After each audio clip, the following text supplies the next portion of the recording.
Welcome to Real Estate Milestones, where we explore fascinating topics in commercial real estate with knowledgeable industry experts. I'm your host, Ben Malik, and I'm a young real estate professional who is passionate about adding value to people's lives through the incredible power of real estate.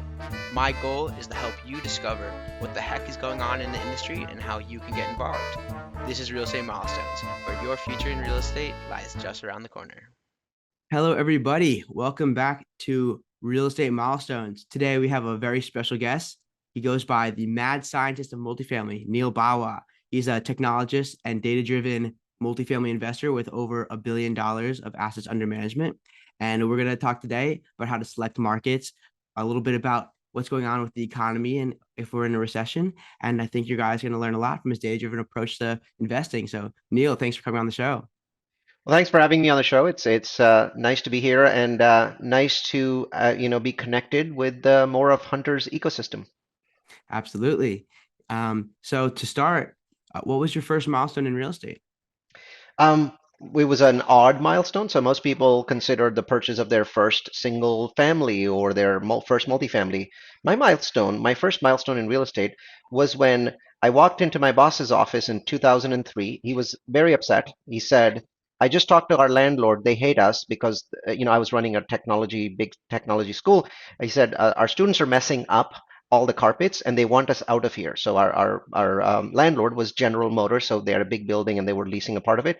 And I said, great, I hate them too. And they're like, he's like, yeah, yes, we're not going to buy our own building. And I'm like, okay. And he said, we're going to custom build it to our own needs. And I was like, okay. And then he was like, and you're going to do it. And Mhm. you can't imagine the terror that I felt at that very moment. But because he was so massively good at lots of things, he was a mentor. He had lots of real estate experience. We sort of held my hand all along the way, did a lot of the work. And so my first real estate experience was building a $6.5 million, 27,000 square foot campus completely from scratch. Wow, that's amazing. That's definitely a unique milestone. I think most people start maybe single family, as you mentioned. So yeah, that's really exciting. Yeah, it was a lot of fun. I was terrifying the whole way across because we made big mistakes and then had to go fix those at the last minute. I remember one particular day where we had to pour concrete the next day, and we had basically got the walls of the classrooms wrong by 7 inches. And so at midnight, I remember being in this massive area, um, unscrewing studs and moving them over 6 inches and screwing them back in using concrete jackhammers because there was no time to actually get people to do that. Wow, well, that's impressive. So you have a background, as you kind of mentioned, in technology and I guess managing companies as well in the space. So definitely that seems to influence your approach to real estate in terms of being very data driven and numbers driven. And in that, you also have a very data driven, numbers driven approach to selecting markets. So I'm really curious, can you kind of walk us through your process for identifying a market, and maybe we can get into even the neighborhoods and how you analyze the qualities of a neighborhood? Absolutely. So, what I found when I started looking into real estate, and this was far before I became a real estate professional, that happened in 2014. This is, 6, 7 years before that. I'm running a technology company, and real estate is a curiosity. It's a hobby. This is after the building was built, and I realized the benefits of depreciation. I was a partner, so all of a sudden I went from paying 40% in taxes to 0% in taxes for many years, and I was like, holy shit, this is like nothing else. Like nothing else in America allows you to pay 0% in taxes. And I became aware of a certain person named Donald Trump that apparently hadn't paid any taxes the previous year because of, some money lost in a deal. And obviously back then he wasn't the president. I was like, this dude, Donald Trump, is not paying any taxes because of the same thing that I just did with this one building. So if he can get to $1 billion and not pay any taxes, I can get to $100 million and not pay any taxes. So that was like really yay. And that got me started because, technologists, I live in Silicon Valley, I live in Taxifornia. We're paying 50+% of our income to state and federal. So we're very motivated by taxes. So I'm like, okay, let's look at this real estate thing. And surely there must be, data driven, artificial intelligence driven, or data science driven companies in the space that should tell me exactly where to go. And I was extraordinarily disappointed to find out that there were none, right? And I'm like, how can this possibly be? I mean, data science is a well-known thing. Statistics are a well-known thing. Why aren't there tools that I can just pay $1,000 a year for that will tell me all of these things? And the answer is they were still being built. They exist now, but we're in 2022. I'm talking about 2007, 2008. So I was like, well, maybe I can just hack a tool myself. So I went and hired a team in the Ukraine. I went and started scraping the Bureau of Labor Statistics website, Zillow, Redfin, and whatever their predecessors, even Craigslist, to try and kind of get a data set together that I could experiment with and back test and see what came out of it, because I was trying to figure out what made sense. My timing was shockingly good, incredibly good, because by the time I'd figured all of this stuff out, it was 2009. Remember, I had a 12-hour a day technology job, so it wasn't like I was spending 6 hours a day doing this. By the time I get to it, it's 2009, and I realize every market in the US is dropping, and like we're in the real estate catastrophe. And so most people are telling me you'd be the biggest, most like knowing what is happening in the marketplace, you want to go in on real estate right now. And I'm saying my initial data models, and they were very rough, are showing that this is the best time in all history to go into real estate. And people would just look at me and say, like I'm like a 1-year-old, right? They would just stare or just say stupid thing like "you fucking idiot," right? Stuff like that would come out of their mouths, and I'm like, "Do you want to take a look at my model?" And they're like, "No, no, no, no, you're just an idiot," right? And they'd go on with their day, and I'm just sort of perplexed with what is going on here. Like, why doesn't this guy want to look at my data model? And then I realized that I should stop saying stupid words like data model, because that just turns people off. So eventually I was like, I'm going to give it like some fancy name, right? So I started giving it fancy names like real focus or things like that. Then I basically call it location magic, the best places in America, because I basically figured out a model that takes in a lot of input, and by and ranks cities, and not well-known cities, because most people know well-known cities like San Francisco Bay Area or Austin or Dallas. They know them fairly well. There's really not a lot that I'm adding in there. um, but smaller cities than that, right? And basically starts ranking them in terms of the benefits that you could potentially get by investing in those cities. And we were looking at like 323 cities. That's what we look at currently. And then at one point I expanded to over 1,000. And so I'm giving it nice names, and now people are actually beginning to pay attention to me. And so I'm like, there's this concept called meetup group. And so meetup groups were new back then, and I'm running a technology school. I have huge conference rooms with 100 seats.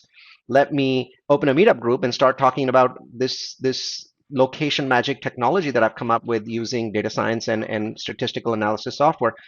And I'm like, I'm sure that I can find like 4 or 5 people in Silicon Valley that'll come in, and it'll be a very nerdy, dorky conversation. I'll finally be able to talk to people that understand my language. So I posted, and like 4 people show up the first time, Ben. And I have this nerdy, dorky conversation. And then I'm like, this is going really well. I should post it again. So I posted like a couple months later, and 12 people show up, and only 4 of them are nerdy, dorky types. The rest are just regular investors that are curious to see what I have to say, and they really like what I'm saying. A year later, Ben, the room is filled. I mean, there's standing room only. There's like 100 people, and I realized Silicon Valley I couldn't have found a better place for data-driven real estate conversations than the middle of Silicon Valley, because there's all these people from Google and Apple, and before I know it, people are inviting me to the Apple campus to to do this, and they really get what I'm saying, and I'm like, wow, this is pretty cool. And then everyone's like, so what are you selling? Right? Where's this software that I'm supposed to buy? It's like, no, it's free. It's like, you really free? What about the subscription? No, that's free. What about the premium version? There isn't any. So at this point, people are getting really confused about what the hell is this guy doing? The answer is, I'm just having a blast. I'm a technologist running a tech company that has nothing to do with real estate. I just really having fun with this stuff. Why can't you understand that? So, like, some people would think that I was trying to put one over them and get pissed off and walk away. And other people are like, maybe this guy is dumb enough to just do this because he's liking it. So I started to gather an ecosystem around me, more and more people that started to learn what I was doing and really liked the data science and were having fun with it. And the early beneficiaries of the system were not me, the other people, right? Because other people had more money than me, other people had more time than me, so they'd go out and find these cities and invest in them and start making a huge amount of money. In my case, the city that I invested in, a dumb decision, but this is just being honest. Like, I picked the top city in my location magic, and I spent all of my money there. And not that I didn't do well, I made just a sickening amount of money, but I should have picked the top 5. and invested in all of them instead of buying 13 properties with cash in Madera, California, which is 144 miles from Fresno. And as you can imagine, that story ended really well. All of those properties are 4x, 5x, what I paid for them. But I but if I'd picked the top 5 cities in my list, and some of those cities were like Austin, Texas, Boise, Idaho, and Provo, Utah, boy, I would have there. Some of those would have been 10 baggers, right? 10x or 20x. So there was a lot of learning. I was just throwing stuff at the wall and seeing what would stick. But my over time things got better. And then one day this guy came in and said something that really stuck with me. He said, "Why are there only 100 people in here?" I'm like, "Are you trying to insult me? There's 100 people listening to me. I'm a nobody. I don't, nobody in real estate even knows who I am. So I'm really proud of that." He says, "No, you're an idiot. There should be 10,000 people, looking at this." And I'm like, "I don't know how to do that. I'm not starting a company." He says, "No, you don't have to do anything. Just record yourself and edit it and stick it on a web platform called Udemy, Udemy. And it was a small platform back then. There weren't a lot of people taking courses. And now you'll have people from all over the world taking your course." And I'm like, "How are they going to find me?" And he's like, "Trust me, just go with it. You don't understand how this works." And I'm like, "Okay, fine. It's the day after Christmas. I have nothing to do. I basically regurgitate the course to a camera, do my edits, come up with some Excel spreadsheets and things like that. And I upload it to this course called Udemy. And I go on vacation and I come back and there are like 100 questions in my mailbox, right? It's like the mailbox is just filled with people thanking me and asking questions and stuff like that. And I go to the website and there's like hundreds and hundreds of people taking the course. It's free, right? So they're taking the course. Right now, I think as of early 2023, if you go to udemy.com, that's where this technology that I'm talking about is stored. There's 11,000 people taking this course, right? I'm not, I don't know who these people are. I don't get their email addresses. They don't have to ever pay me anything. All of the things that they need for the course are there. There's no senior version. And I tell them once in a year, you can come to my website and pick up a new Excel spreadsheet because things change, COVID, interest rates. So those cities change. Um, and it's just sort of exploded, man. It took on a life of its own and got much bigger than me. And now people have actually taken that course and developed it further and have sent it to me saying, "Here's my version of Neal Bawa's course." And that's very flattering for me. None of it ever resulted in any direct cash to me, except for the fact that I was making money first by myself, then with 900 investors. But the concepts, the ideas of location magic have spread all over America.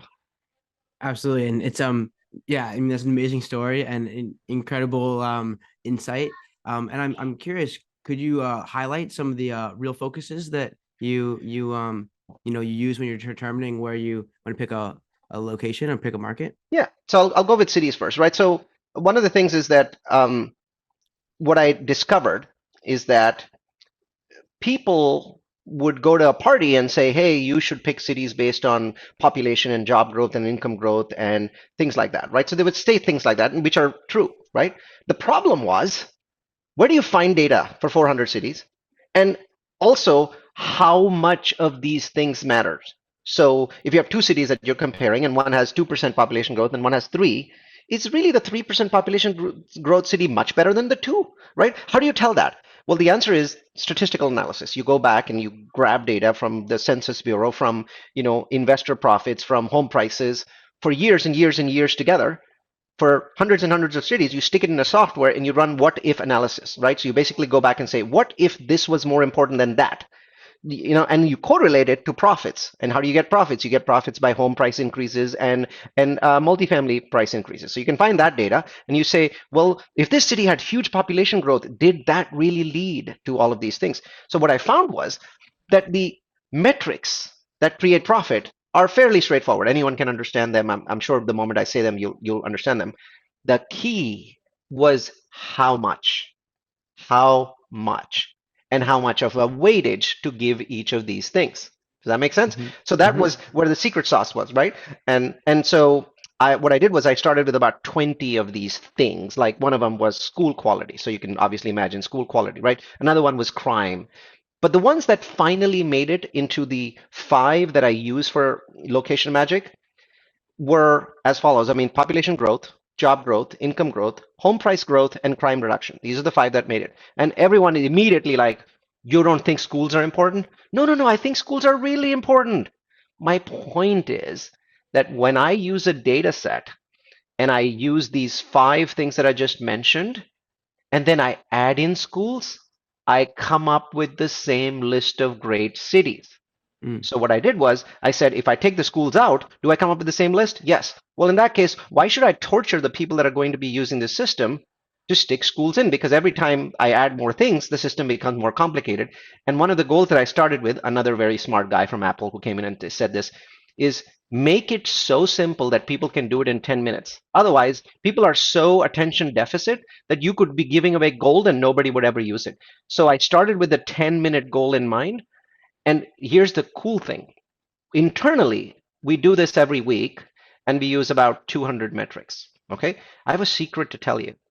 95% of the cities are the same as the Mm. location magic with the five metrics, right? There are edge scenarios that companies like us that are doing this, professionally, and we have the staff and the management and we're paying for software, we're paying for thousands and thousands of dollars for software and still end up investing in the same damn cities.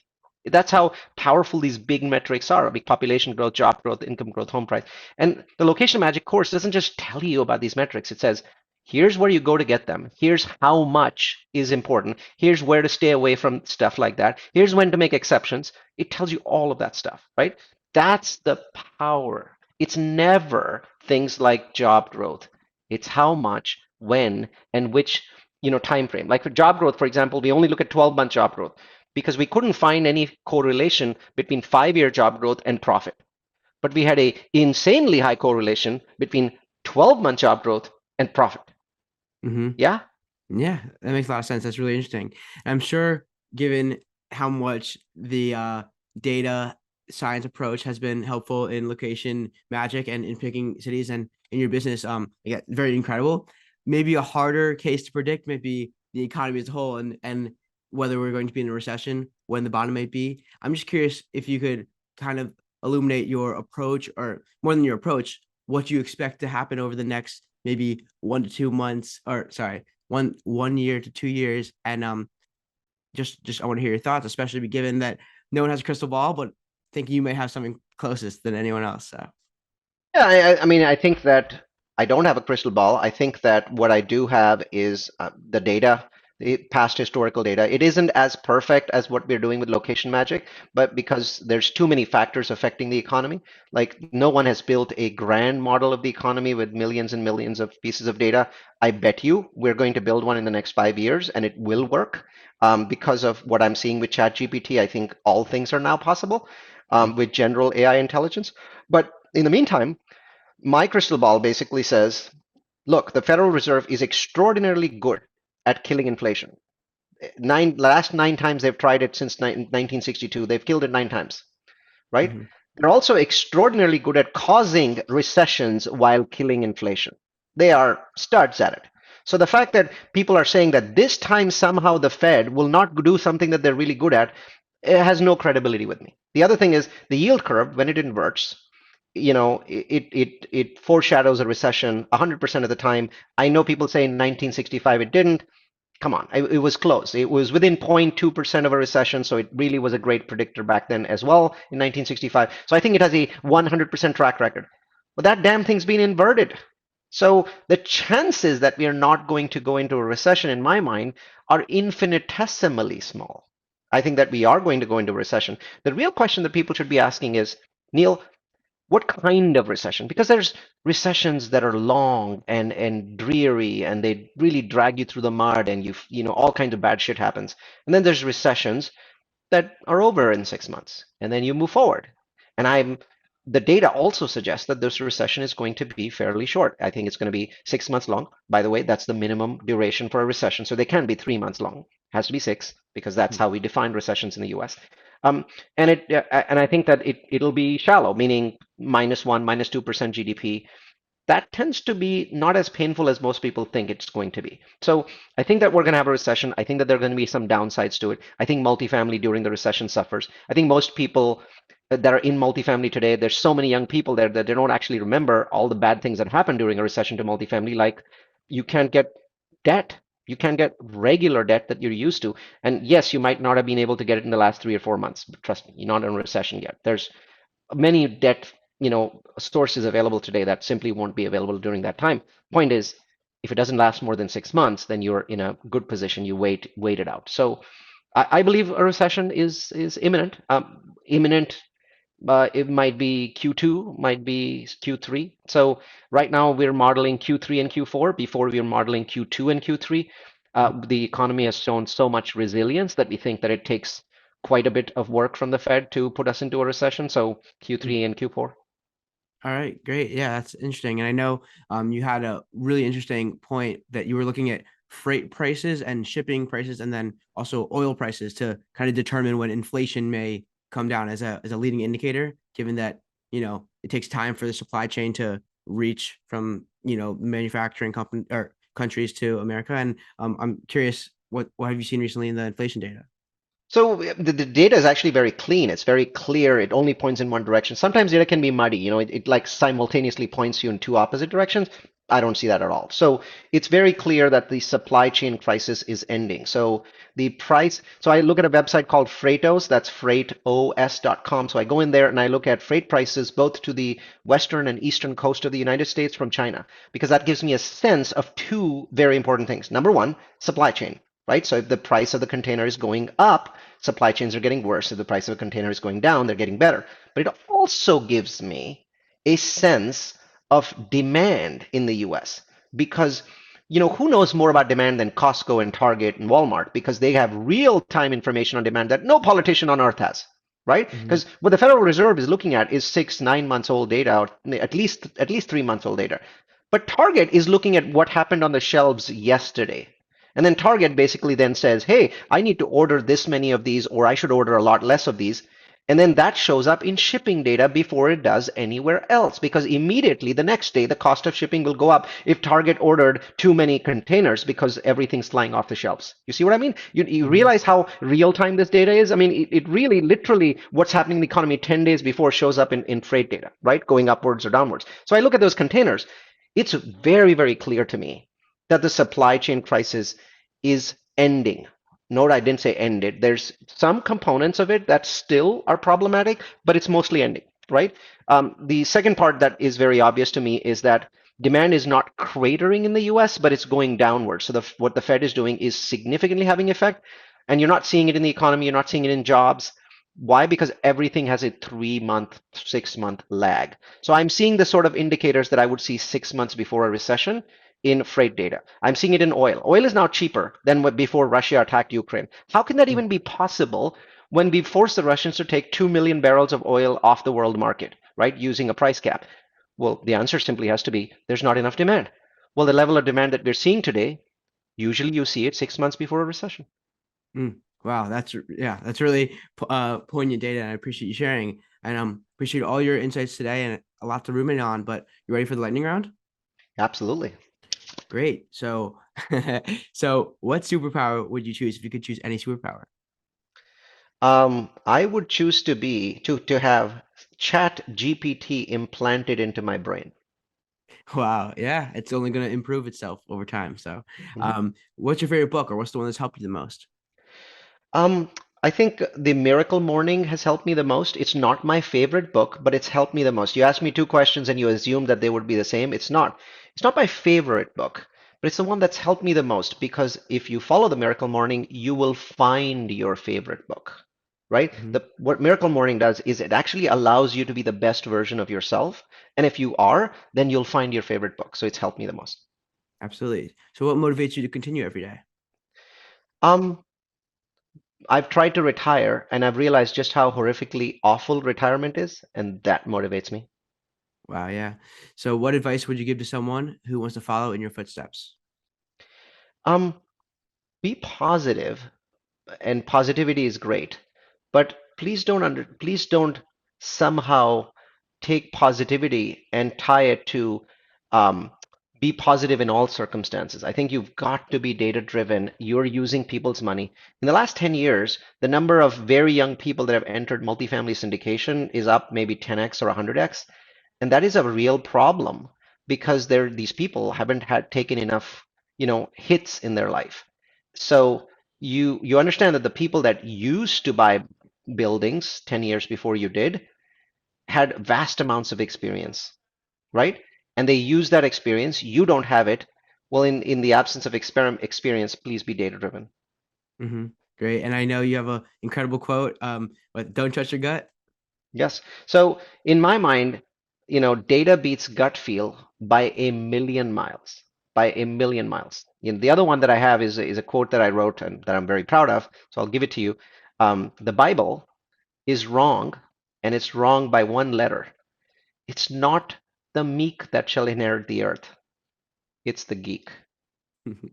Great. So since I put you on the spot, I want to give you a chance for revenge. What's one question you have for me? Um, so Ben, how many times in a month are you seriously sitting down and saying, today I'm just going to spend the next hour looking at the data that affects my investors' money? Well, I would say more than just looking at the data. I'm very in a sponge absorb as much as I can mode. So I see that time I allocate might be listening to one of your seminars or listening to a podcast with Willie Walker. I love his commentaries. He has some really good economists and experts on. But yeah, I'm constantly trying to observe and collect data in my mind. But I'm yet to learn a system that where I can organize it. Like I don't know any coding like R or whatnot. But I am looking of ways to kind of standardize it, and rather than just trying to train my gut feel, I rather train a model. And I know that this capacity is coming, and hopefully one day, if I don't learn to code, I can learn to tell a computer how to code for me. Wonderful. I think you're on your way. Awesome. Well, I appreciate it. Well, Neal, thanks for coming on the show. It's been a pleasure to have you, and I've learned a lot, and I'm sure everyone listening has learned a lot as well. I know you mentioned one place where we could find you. Where else may people find your content and find you to learn more about what you have Well, to I think offer? I'm the only Neal Bawa on the internet, so make sure that you don't mistype my name, but go ahead and type my name in and hit enter. If you're interested in predictions that I make, you can type in Neal Bawa Location Magic, Neal Bawa Best Cities. I use an army of virtual assistants, 21 of them at this point. You can type in Neal Bawa Virtual Assistants, and you'll see what we do with virtual assistants and how we use them to grow our company. And then if you want to have access to 100% of our content, all 21 webinars that we do in a year, simply register at Multifamily University and we'll invite you to 21 of these geeky webinars. Some of them have really fun content, but they're still geeky. They're geeky and fun, and I definitely encourage everyone to check them out, as I have as well. So, Neal, thanks for coming on. Neal and everyone, keep making milestones. Before you go, I just wanted to say thanks again for tuning in to another awesome episode of Real Estate Milestones. If you've been enjoying the show and you'd like to offer your support, please leave a 5-star rating and review on Apple Podcasts. It's the best way to increase the show's visibility and help the message get out to a greater audience. I really appreciate your time and support, and keep making milestones. The information provided on this podcast is intended to be educational and informational only and is not considered to be formal legal advice. The listener should not take or refrain from taking action based on its content. Any listener in need of legal opinion upon which to rely in decision-making should consider formally engaging an attorney to review relevant facts in detail and examine the pertinent law as it applies to those facts.